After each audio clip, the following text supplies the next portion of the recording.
तो आइए आज हम देखते हैं चैप्टर 1 रियल नंबर एक्सरसाइज 1.1 का क्वेश्चन नंबर 4, जिसमें क्वेश्चन नंबर 4 में क्या कहता है कि use Euclid division lemma to show that the square of any positive integer is either of the form of 3m और 3m plus 1 for some integer m, so that using this Euclid division lemma which is a is equal to bq plus r, where r is between 0 and b, means this r is either equal to 0 or more than 0 or less than b, so that any positive integer either in the form of 3m square of so that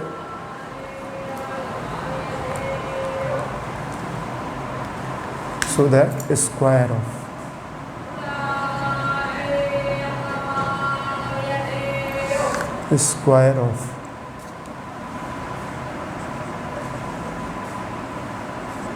positive integer is either of the form 3m of 3m or 3m plus 1 for some integer m. तो late, अब hint में क्या दिया है कि let x be any positive integer. So here we just supposed let x is any positive integer, and but b which is here b, let y is equal to 3 हमने ये मान लिया है. तो according to Euclid division lemma, क्योंकि हमने यहाँ पे जैसे Euclid division a is equal to b q plus r है, तो हमने a क्या माना है, a is equal to x मान लिया है, और इसमें b is equal to y is equal to 3 माना है.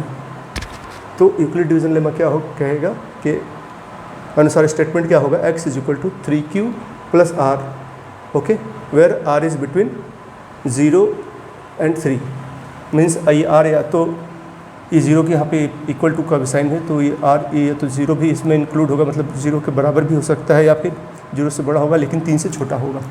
तो इसमें पॉसिबल रिमाइंडर आर क्या है या रिमाइंडर है, तो ये पॉसिबल रिमाइंडर क्या हो सकते हैं इसके 0, 1, 2. 3 क्यों नहीं होगा, क्योंकि आर जो है 3 से छोटा है. तो अब जब हम इस रिमाइंडर को इस यूक्लिड डिवीज़न लेमा के स्टेटमेंट में डालते हैं, जब क्या आता है अपने पर क्या स्टेटमेंट हमको मिला, x is equal to 3q plus r. जब हम इस स्टेटमेंट में r इज इक्वल टू 0 रखते हैं तो क्या आ जाता है, x is equal to 3q plus 0 is equal to which will be 3q.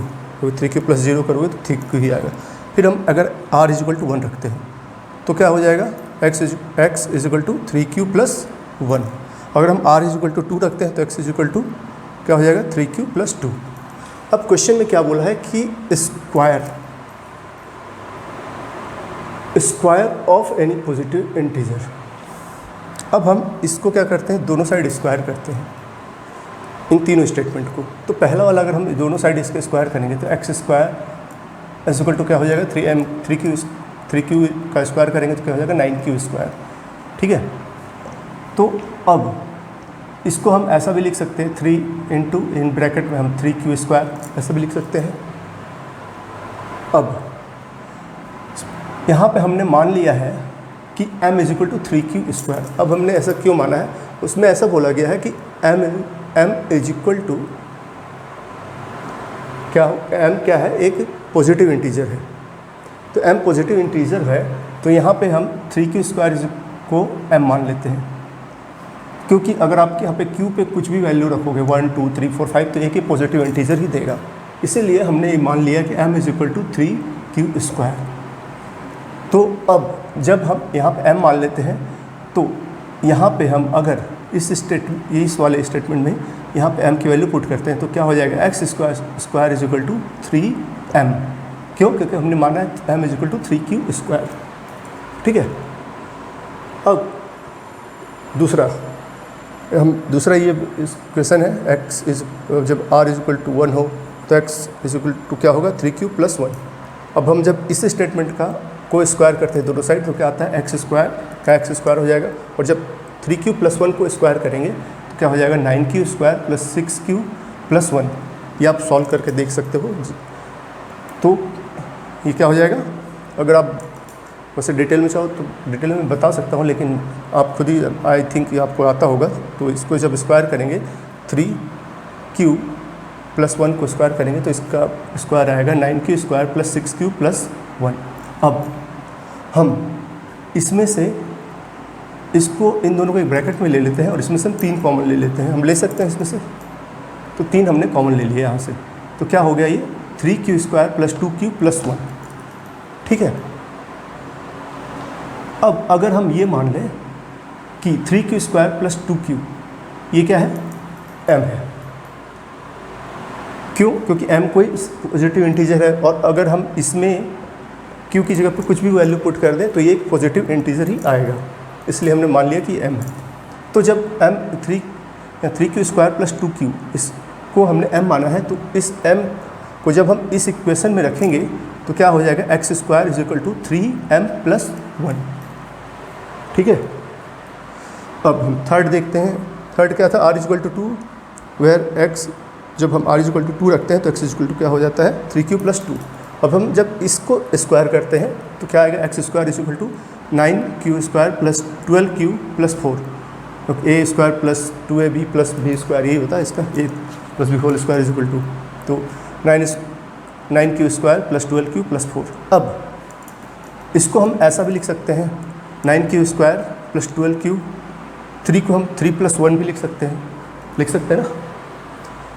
अब हम इसको एक ब्रैकेट में ले लेते हैं, इसको एक ब्रैकेट में लेके और इसमें से हम 3 कॉमन ले लेते हैं। तीनों में 3 है तो ये कॉमन आ जाएगा। तो क्या हो जाएगा, जब हम 3 कॉमन लेंगे तो यहाँ पे क्या हो जाएगा, ये यहाँ से ये 3q², यहाँ पे 12, जैसे 3 बाहर निकालोगे तो क्या हो जाएगा 4q, और यहाँ पे आपका होगा 1। ये 3q² प्लस, तो 3 क्या हो जाएगा, यहाँ पे जब 3 कॉमन लोगे तो 3q², मतलब ना इसमें से 3 निकालोगे तो क्या हो जाएगा 3q², यहाँ से 4 3 = 12, तो यहाँ पे 4q हो जाएगा, और यहाँ पे 3 है तो यहाँ पे 1 हो जाएगा। अब हम मान लो कि ये मान लेते हैं यहाँ पे कि ये m = 3q² + 4q + 1। क्यों? क्योंकि कोई पॉजिटिव इंटीजर है। पॉजिटिव इंटीजर का मतलब अब यहाँ पे भी हम अगर q कुछ वैल्यू पुट कर दें तो एक पॉजिटिव इंटीजर ही आएगा। तो m = ये मान लेते हैं, और जब हम m की वैल्यू को इस इक्वेशन में रखते हैं तो x² = 3m + 1 ये आ जाता है। इसलिए hence the square of any positive integer can be written in the form of 3m और 3m + 1। That's it. Thank you. अगर कुछ समझ में नहीं आ रहा तो आप कमेंट में लिख के बता सकते हो, मैं उसको डिटेल में और बता दूँगा। आइए अब हम चैप्टर 1 रियल नंबर का एक्सरसाइज 1.1 का 5वां क्वेश्चन देखते हैं, जिसमें 5वां क्वेश्चन में क्या बोलता है कि using Euclid division lemma so that cube of any positive integer can be in the form of 9m + 9m, 9m + 1 और 9m + 8। ओके, तो इसमें भी हम इसी तरह से लेट करते हैं। Suppose let a be any positive integer and b = 3। Okay, तो जब हम इसको यूक्लिड डिवीजन लेमा में रखेंगे तो क्या हो जाएगा, a = 3q + r।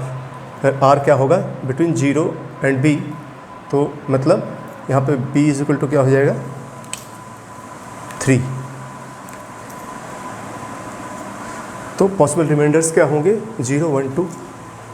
फिर इसमें को अगर हम इस स्टेटमेंट में इस r = मतलब रखेंगे r = 0 1 2, तो a = 3q + r। यहाँ पे r का वैल्यू हमने जब 0 रखा तो पे 3q आ गया। ये 3q a = 3q + r means यहाँ पे जब हमने 1 वैल्यू रखा तो 3q + 1, यहाँ पे 2 वैल्यू रखा तो हमने 3q + 2 आया। अब क्वेश्चन में क्या बोला है कि क्यूब ऑफ पॉजिटिव इंटीजर। अब हम इसके दोनों साइड में क्यूब करते हैं, मतलब दोनों साइड में क्यूब करेंगे तो क्या आ जाएगा, a क्यूब = 27 क्यूब। क्यों, 3 3 = 9, 9 3 = 27 एंड 3। अब हम यहाँ पे अगर 9 को कॉमन मतलब बाहर निकाल लें, इसे कॉमन ले लें, तो यहाँ पे क्या बचेगा 9 ब्रैकेट के अंदर 3q क्यूब। अब हम suppose let m is equal to 3q cube. अब क्यों? क्योंकि m इज इक्वल टू, क्योंकि a कोई पॉजिटिव इंटीजर है, अगर आप q में कुछ भी वैल्यू रखोगे तो पॉजिटिव इंटीजर ही आएगा, इसलिए a m is equal to 3q cube. अब जब a q, तो अब जब हम m की वैल्यू इसमें रखेंगे, मीन्स यहाँ पे इस वाली इक्वेशन में, तो क्या हो जाएगा, a cube is equal to 3m, क्योंकि m इज इक्वल टू क्या माना हमने 3q क्यूब। यहाँ पर तक क्या था 9 इंटू 3q क्यूब। ओके, अब हम दूसरा स्टेटमेंट देखते हैं। दूसरा स्टेटमेंट क्या था, a is equal to 3q plus 1।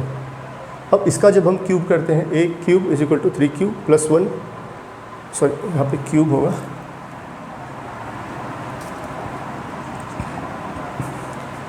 तो 3q plus 1 whole cube is equal to क्या हो जाता है, आपको पता होगा फार्मूला कि plus b whole cube is equal to a cube plus, आप इसको ऐसे भी लिख सकते हैं, a cube plus b whole, a cube plus b cube plus 3ab into फिर a प्लस b, या फिर इसको ऐसे भी लिख सकते हो कि 3a cube plus 3ab into a plus b plus b cube. तो मैंने इस तरह से लिख दिया है। तो ये क्या हो गया आपका 3q, तो इसका जब प्लस 3 इंटू q इंटू 1, वैसे मैं डिटेल में बताया है, वैसे आपको आता होगा आई होप, ठीक है। तो 3 इंटू 3q इंटू 1 और 3q plus 1 plus b cube. अब आपके लिए मैं अगर बोले तो फिर फॉर्मूला लिख दूंगा, जैसे a plus b plus b whole cube is equal to होता है a cube plus b cube plus 3ab a plus b, ठीक है। तो इसको मैंने ऐसे लिख दिया।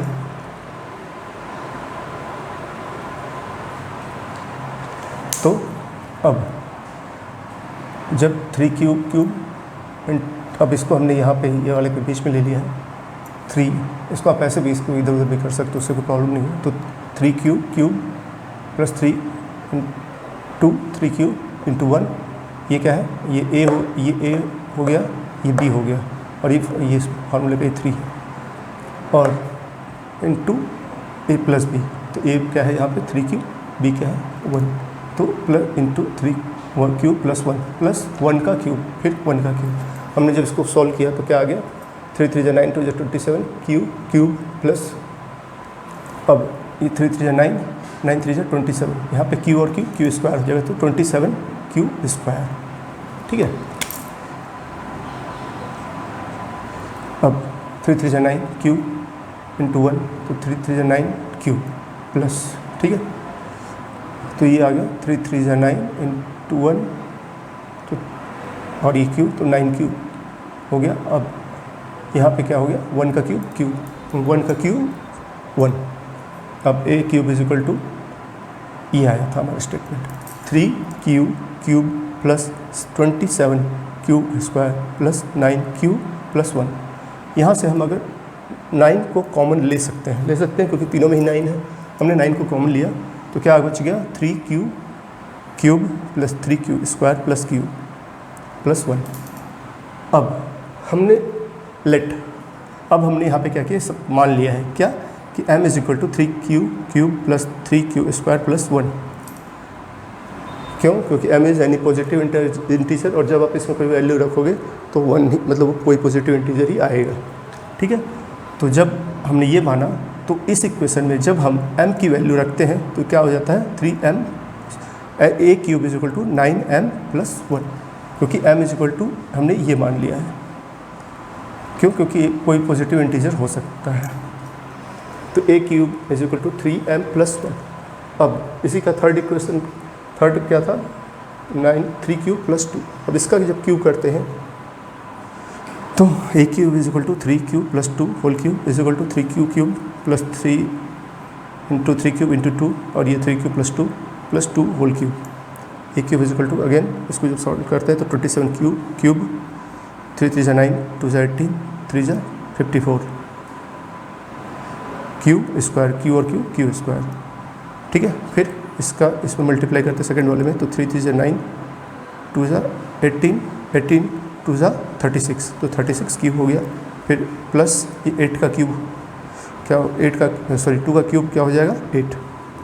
अब यहाँ पे हमने फिर से यहाँ से यहाँ तक इसमें 9 कॉमन ले लिया। जब 9 कॉमन लिए तो क्या बचा, यहाँ पे 3 क्यूब प्लस 6, बिकॉज 9 6 या 54, 6 cube square plus 4 cube. 4 cube क्यों हो जाएगा, क्योंकि 9 इसमें से कॉमन लोगे तो 9 4 जा 36। तो यहाँ पे हो गया 3 cube plus 6 cube square plus 4 plus 8 यहाँ पे जो है इसका। अब अगेन हम अगर मान लें m is equal to 3 cube plus 6 cube square plus 4 cube, क्योंकि ये भी कोई पॉजिटिव इंटीजर हो सकता है। यहाँ पे अगर आप क्यू की वैल्यू रखते हो तो कोई पॉजिटिव नंबर आ जाएगा, 1 रखोगे 2 रखोगे कुछ भी रखोगे। तो जब हमने यहाँ पे रखा, फिर यहाँ पे हमने m माना, m इज इक्वल टू ये ले लिया, मतलब माना कि m is equal to 3 cube plus 6 cube square plus 4 cube.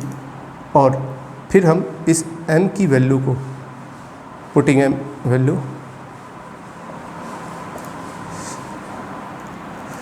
मतलब m की वैल्यू को यहाँ पे इस इक्वेशन में रखने पर क्या हो जाएगा, a cube is equal to 9, यहाँ पे हमने m इज इक्वल टू ये माना है तो 9m प्लस 8, ये वाला 8। Hence it can be written in the form of 9m plus 9m और 9m प्लस 1 और 9m प्लस 8। मीन्स किसी भी पॉजिटिव इंटीजर का क्यूब जो होगा वो इस फॉर्म में लिखा जा सकता है, 9m प्लस 1 और 9m plus 8। Thank you, that's it. वैसे हेलो, आप सभी को हैप्पी टीचर्स डे। और मैं आप लोगों को एक बात बताना चाहूँगा कि इस क्वेश्चन में कहीं पे एक गलती है। अगर वो गलती आप ढूंढ के और मेरे वीडियो पर कमेंट करेंगे तो मुझे अच्छा लगेगा। प्लीज़, मुझे ये समझ में आएगा कि आप कितने अच्छे से मेरे वीडियो को देखते हैं और कितने अच्छे से आपको चीज़ें समझ में आ रही हैं। और प्लीज़ इस चैनल को लाइक, सब्सक्राइब और शेयर करना न भूलें। Thank you.